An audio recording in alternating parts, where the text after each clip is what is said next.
Fundamentals of Hindu Faith, Part 5. Society.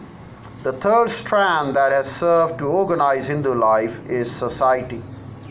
Early visitors to India from Greece and China, and later others such as Persian scholar and scientist Al-Biruni, who traveled to India in the early 11th century, was struck by the highly stratified, if locally variant, social structure that has come to be called familiarly the caste system. While it is true that there is a vast disparity between the ancient vision of society as divided into four ideal classes, varnas, and the contemporary reality of thousands of endogamous birth group jatis, literally births. Few would deny that Indian society is notably a plural, hierarchical society.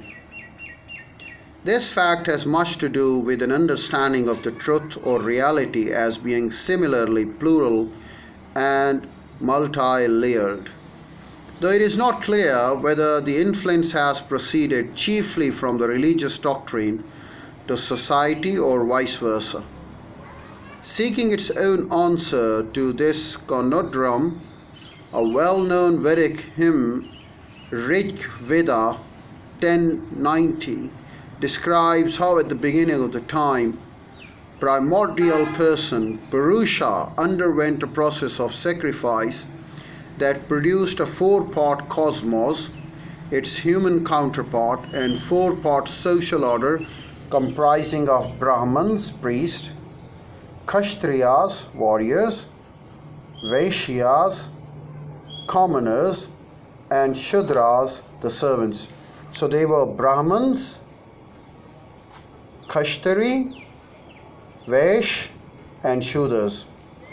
So the Brahmins were the priests, Kshatris were the warriors, Vaish were the peasants, the farmers, the commoners, and Shudras were the servants. The social domain, like the realms of the religious practice and the doctrine, is marked by a characteristic tension.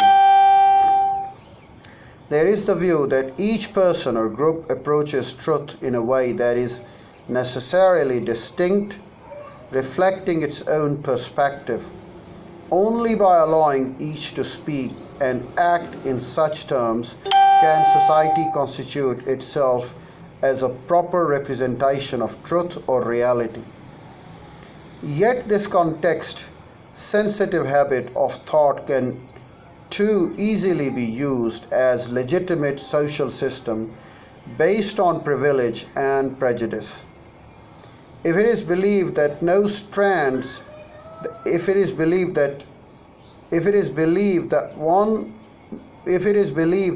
standards apply universally, one group can too easily justify its dominance over another. Historically, therefore, certain Hindus, while espousing tolerance at the level of doctrine, have maintained caste distinctions in the social realm. Story. Another dimension drawing Hindus into a single community of discourse is narrative. For at least 2 millennia, people in almost all corners of India and now well beyond have responded to stories of divine play and interactions between gods and humans. These stories concern major figures in the Hindu pantheon: Krishna and his lover Radha, Rama and his wife Sita and brother Lakshman, Shiva and his consort Parvati, or in a different birth, Sati, and the great goddess Durga, or Devi, as a slayer of the buffalo demon Mahisusura.